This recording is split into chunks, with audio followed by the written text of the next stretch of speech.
Welcome back, Truth Seeker. Weather warfare by the numbers back at work, this time in Washington State, west of the mountains in Snohomish County, where I used to live. But yeah, they're saying terrible flooding in Snohomish County. Apparently, 33 people were rescued today, December 11th, a month after the state's November 11th birthday. The reporting goes on. A total of 33 people and numerous pets were rescued in Snohomish County, Washington, over the last day as the area experienced major flooding, the country's regional fire and rescue said in a Facebook post. 24 people, 4 cats, and 2 dogs were rescued overnight, with 9 people and 5 pets rescued today, according to the group. So what's interesting about this is I live east of the mountains now in the little town of Prosser, Washington, little wine town. And out here in eastern Washington, we've suffered some property damage due to an incredible windstorm that lasted a little bit more than 24 hours. It started about 6 a.m. December 10th, and it ended this morning about 8 a.m. December 11th. Some people lost some shingles and some fences are down, and a lot of people's holiday decor is no longer. But yeah, just incredible wind that would not let up. And in my mind, I was going, what are they doing with this weather warfare right now? What's this going to accumulate in? And the wind is just so warm. You know, a week ago it was 30 degrees out here. Now this week it's 60 degrees. But as always, it's by the numbers, you guys. Again, you got to learn Gematria. And again, we always talk about this word flood and the numbers behind it, and you just see the rituals unfold day after day. Again, if you're new here, look into the Kabbalistic practice of coding numbers into words. As crazy as this might sound, this is how the weather warfare is orchestrated, and yes, weather warfare is a real thing. Look up the document from the 90s from the U.S. military owning the weather by 2025. Look into the first admitted act of weather warfare, August 15th, 1952, the Lynmouth flood. But yes, these are the 4 base ciphers of the English language, all based on the alphabetic order. With the alphabetic order, A is 1 up to Z is 26. Flood equates to 52. That's the typical culprit. With numerology applied to each letter using the alphabetic order, flood is 25. And here we are in 2025, where this year on the nation's birthday, that's what captured our minds, the terrible flooding on the 4th of July. 7-4. Remember, 74 is the 52nd composite number. Independence Day equals 74, like holiday. Snohomish County equals 74. So that is the connection to 52 here through Snohomish County. When you run the alphabetic order in reverse, Z is 1 back to A is 26. Flood equates to 83, like in Genesis 8:3, the biblical flood ends after 150 days. There was a lot of 83 in the July 4th flooding, as we covered. There's been a lot of flood rituals with 83 this year, including what they just did to Jamaica 83 days after the anniversary of Jamaica getting independence from the UK. Remember, Jamaica also equals 52. And again, it's just par for the course. The first act of weather warfare was admitted to by the Royal Air Force out of the United Kingdom. The sun never sets on Britain, and that's why we're speaking English over here. We never really got free. That's why the word ends with dumb, free dumb. You got to be pretty dumb to think you're free here. The land of the enslaved, the land of the growing police surveillance state, where the military runs all things. But yeah, the big kicker here in the Snohomish County flooding is today. It's the day leaving 20 days left in the year. When you run the alphabetic order in reverse with numerology applied to each letter, flood is 20.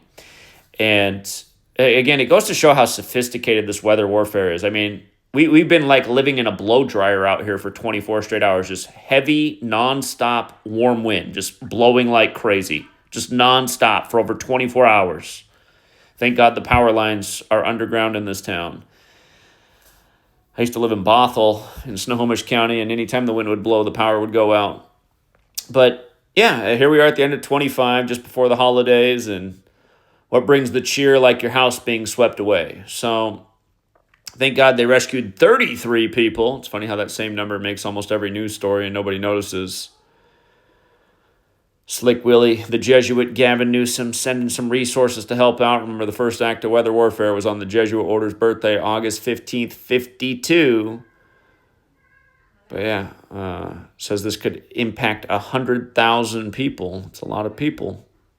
It's a lot of people. Oh, look at the post time from CNN, 8:03 Eastern. And again, those things aren't an accident. You pay attention, you learn this gematria, you see how they'll do fitting post times all the time for these stories.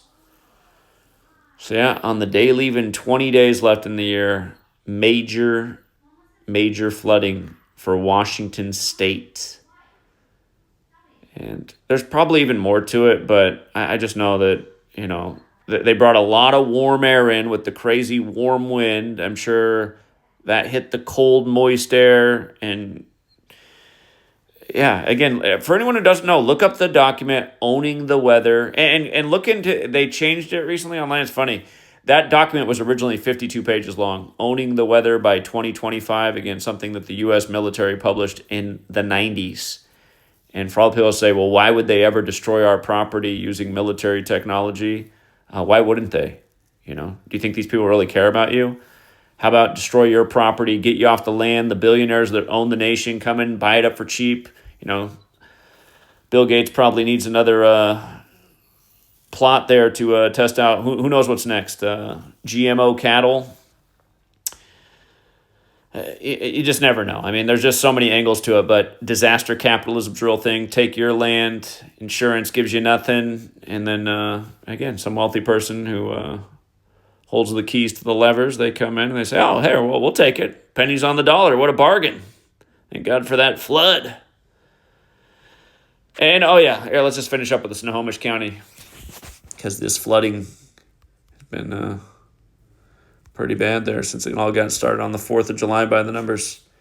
Yeah, Snohomish County, you see it, 74. That is the 52nd composite number, like flood is 52. So, and just for the record, this does happen on a Thursday, right? Flooding's got the 35 and 46. Thursday's got the 35 and 46. Oops, if I can spell it right. Thursday, 35 and 46 like flooding. So, sorry, people of Snohomish County. You're not the first and you're not the last. I'll get back to picking up the shingles and other crap all over my property. It's a mess out here, too, from all the wind.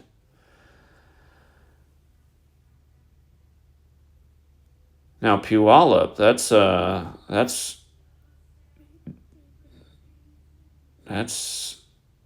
south of Seattle. Snohomish is north of Seattle. Puyallup's south. So I guess all along that river, to Puyallup's where the Washington State Fair is. So the flooding is beyond Snohomish County then. It must just be all along the river. I guess that makes sense. But yeah, so north and south of Seattle. Yeah, these towns are down south. Okay, this is near the capital. British Columbia, north of Seattle, north of Snohomish County. So yeah, it's just regional disaster. And like I said, this windstorm we've been having, all this warm air blowing, no doubt part of the concoction they've done. Because, I mean, I just wish you guys were here to experience the windstorm. I mean, you've probably all experienced wind, but it just didn't let up for over 24 hours, this crazy nonstop wind. That's not natural. Not natural. And then notice, once their conditions are right on the day leaving 20 days left in the year, just right for a flood, they turn off the weather machine, whatever kind of crazy technology they're using. We'll leave it there for now, Truth Seeker. Till next time.